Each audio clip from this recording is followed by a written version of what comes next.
What does it feel like to die? A Ketamine trip report by Words of Truth. Posted to earwid.org, October 27th, 2010. A place to live unharmed by death does not exist. Not in space, not in the sea, nor if you stay in the midst of mountains. Buddha. Buddha says that a healthy contemplation of death throughout your lifetime helps to counteract the misguided notion that life is permanent. Yet ironically, we who live in the West are rarely privy to the one phenomenon that will certainly come to us all. Nothing in life is certain, except that one day, life as we know it will be no longer. Death is hidden away, swept under the carpet, kept behind closed doors. And the reasons for this are as numerous as they are varied. Death is private, it is sad, it forces us to confront our mortality, to take a long hard look at our life, and to decide whether or not we are satisfied that we have put our time on earth to good use. Did I make a difference? Has my life amounted to anything? Did I learn whatever it is I was put on earth to learn? These are all questions that resonate amongst all of us as members of the human race, regardless of our culture, our nationality, or our religion. But if death is hidden away from us, and if the culture we are brought up in eschews the idea of contemplating death, considers it to be morbid and unnatural, then how are we ever to understand what death is, what death feels like? Well, 2 years ago, I experienced death, and the experience was so enormous, so profound, that the memory I have of it has been seared into my innermost being and will remain with me until the day I experience it again in earnest. For me, death was the most incredible, breathtaking, terrifying, eye-opening, and deeply, deeply spiritual experience I've ever had. It quite literally brought me to my knees. It unleashed an inhuman scream, a scream that rippled across the universe. It was the scream of a being experiencing his true nature for the first time. My near-death experience occurred 2 years ago, and although I've only just now plucked up the motivation to write about it, not one day has gone by when I haven't thought of it and revisited the place I was transported to. The realm of the eternal, the divine source. My story is by no means exceptional.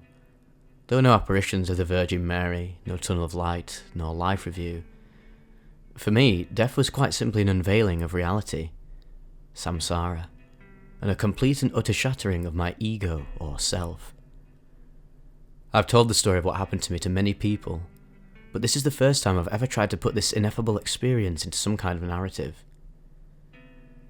I spent a lot of time in nightclubs as a gay Australian male, and with that territory, I inevitably came to the temptation of recreational drugs.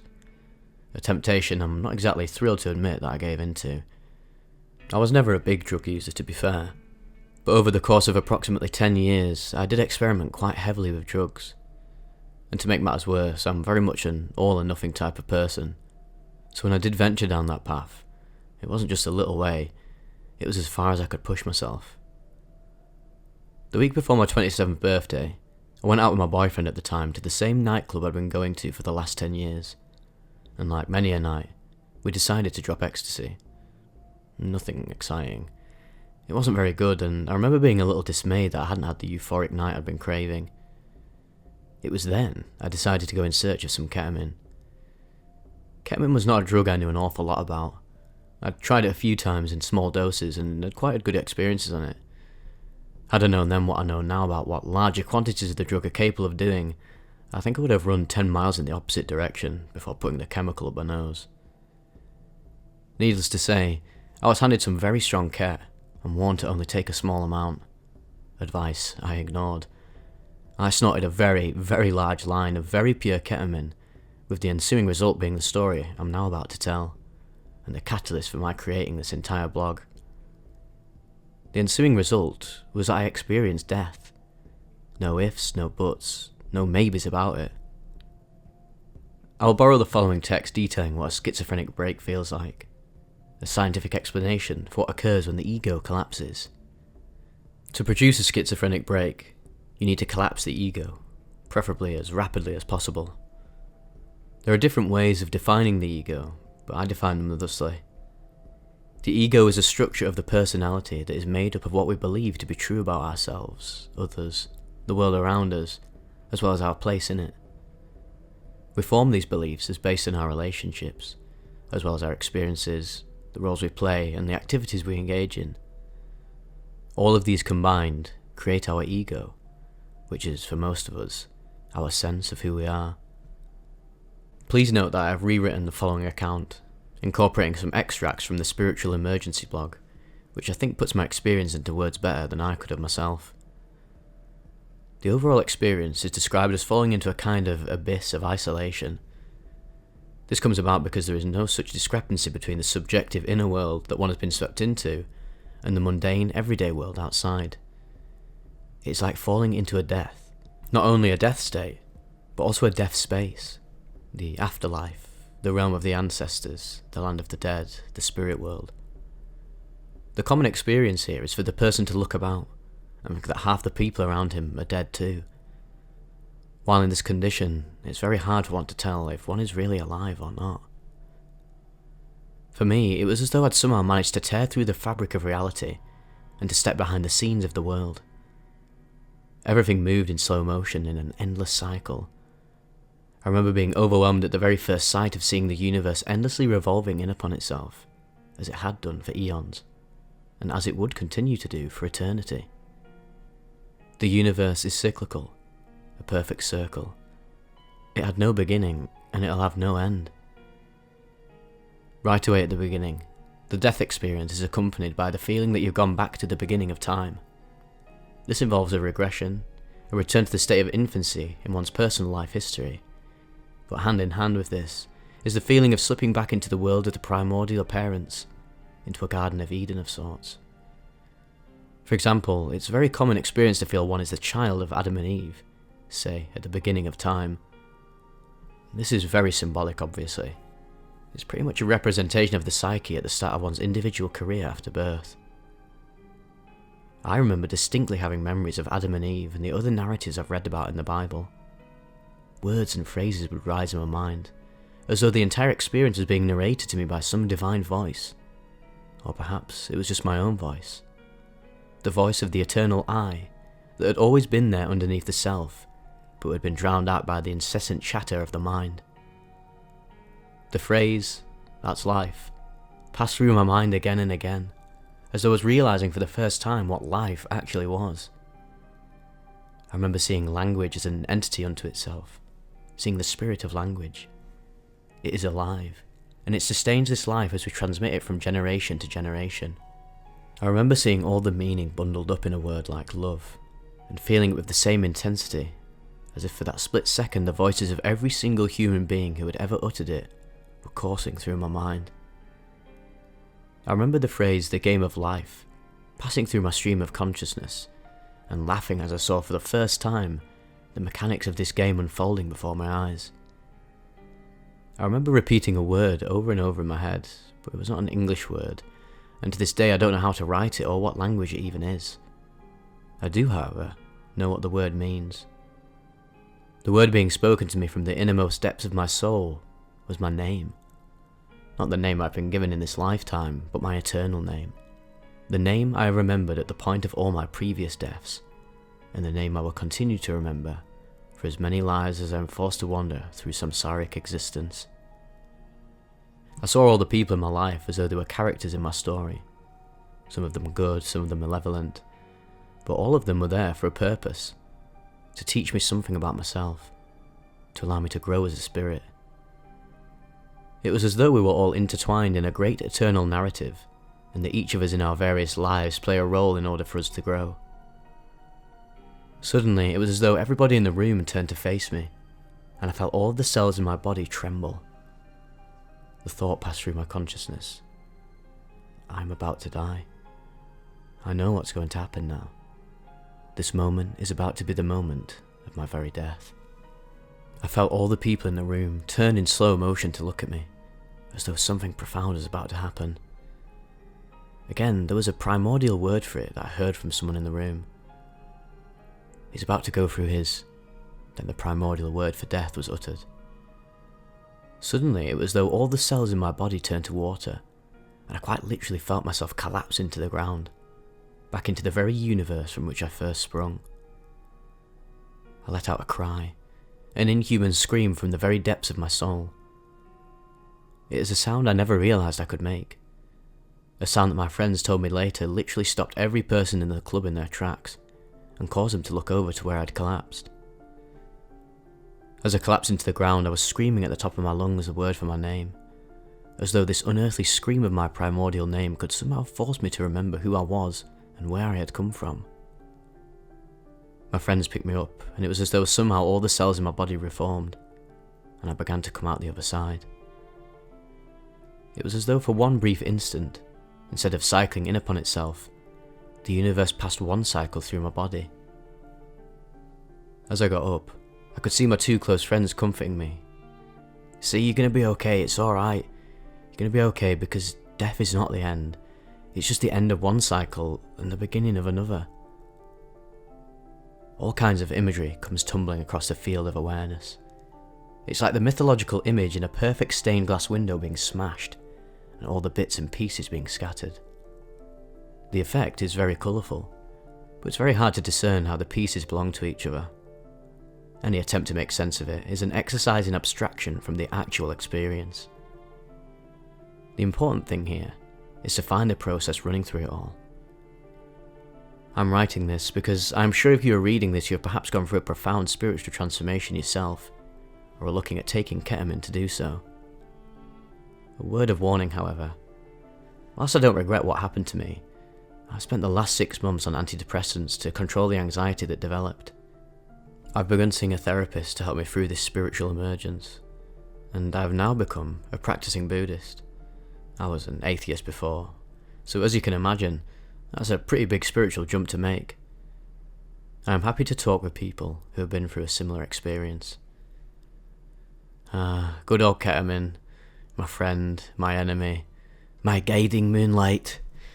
I haven't featured a ketamine trip report in ages. In fact, the last video I did on this was me talking about my struggle with ketamine addiction that I was just absolutely enraptured by in the winter months of last year.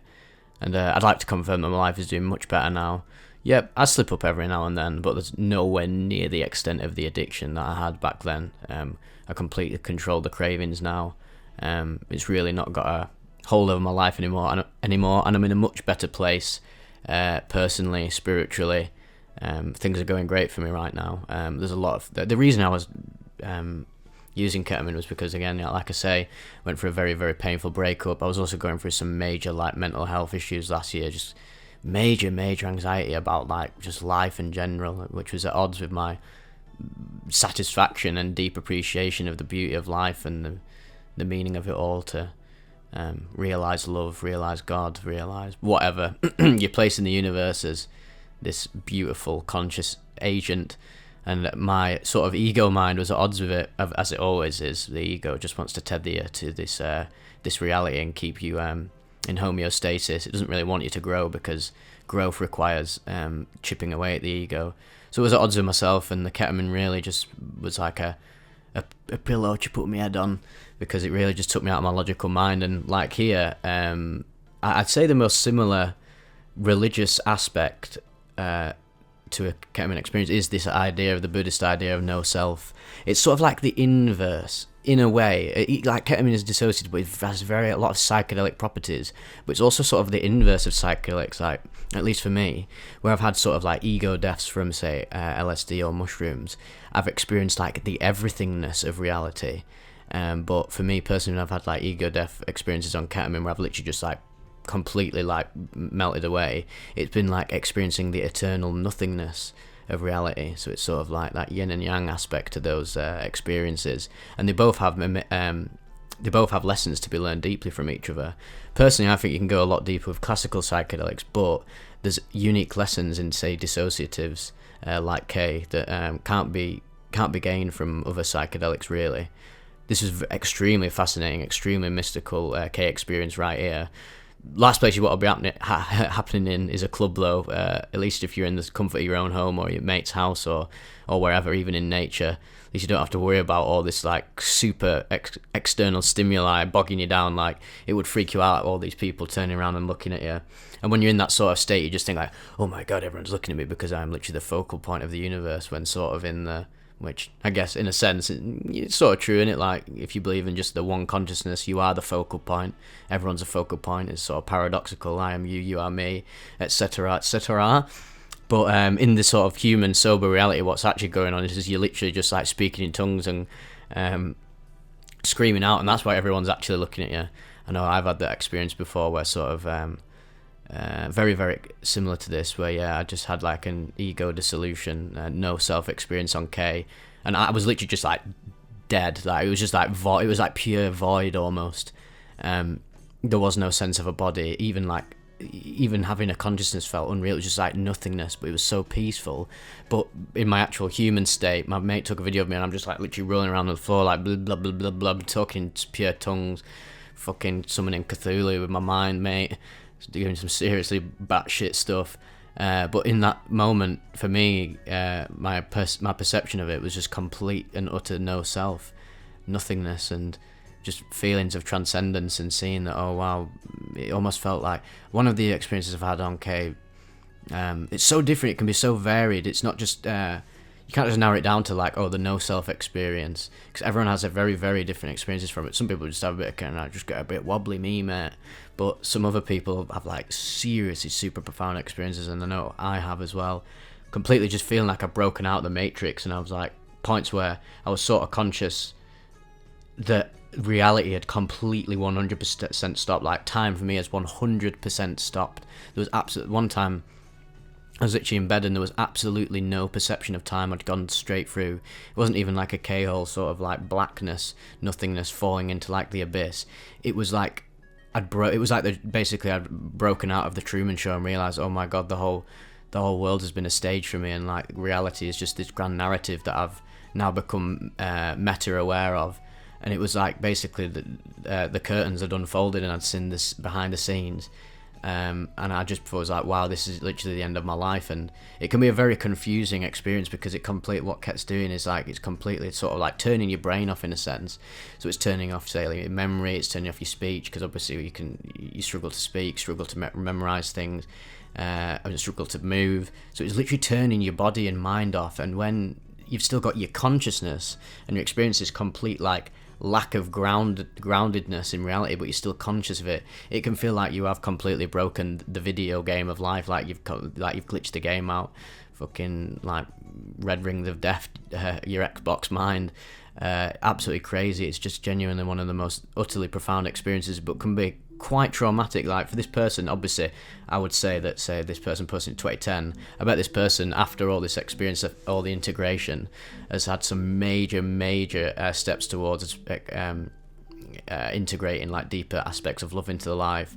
It's beautiful that they went from an atheist to a Buddhist. Not saying there's anything wrong with being an atheist, but obviously practicing something like a spiritual practice such as Buddhism can be really beneficial for you as a person, so big ups to them. But obviously the transition period is going to be quite rocky, so yeah, sometimes you do need a lot of guidance, some like normal human guidance like therapy. I think a lot of people that do go through the traumatic experiences like this on any substance, any chemical, or any religious experience, sometimes it does help to actually get some external help rather than it all just coming from internally. Obviously it's all relative, but yeah, I think a lot of people could really be helped out by sort of professional help, because obviously say you have this experience and you've mended yourself spiritually, but have you mended yourself like in your own like normal human level personal development factors? Like, are you a happy person? Do you have like neurodivergence, mental disorders, whatever that you haven't worked through, childhood traumas that are holding you back, blah blah blah? And if you do go in too deep into the spiritual stuff and you've got all that sort of like baggage, like karmic baggage in the past, that's going to create a lot of tension and conflict when you're wanting to reach the higher levels of consciousness and spirituality. But yeah, I imagine this person's doing much better now, and it's just a shame that they had to do it in a club, because Imagine if they did it at home or anywhere else, and it was more controlled. The setting was a lot more controlled. It maybe they wouldn't have had to go through being 6 months on antidepressants and etc. But everything happens for a reason. Obviously, it was meant to happen like this for them for a reason. Everyone's on their own journey, aren't they? All the little nuances of everyone's journey like that, they all seem to have a meta meaning in the grand narrative of your life and the experience of the universe, source, etc. Let us know if you've ever been through any crazy experiences like this on dissociatives. I'm going to do more videos on them because I've really been neglecting it. I can't believe the last video I did on it was like in winter last year. I want to do more, to talk about more sort of like my battle with the addiction as well and how I got through it, because I know a lot of people watch that video. I'm really appreciative of me talking about it, which is something that's not really talked about at all, other than like say Vice videos and that. It's really an untold aspect of say lots of British culture as well, because I know it's a very, very popular recreational substance in the UK that's had a grip on people's lives.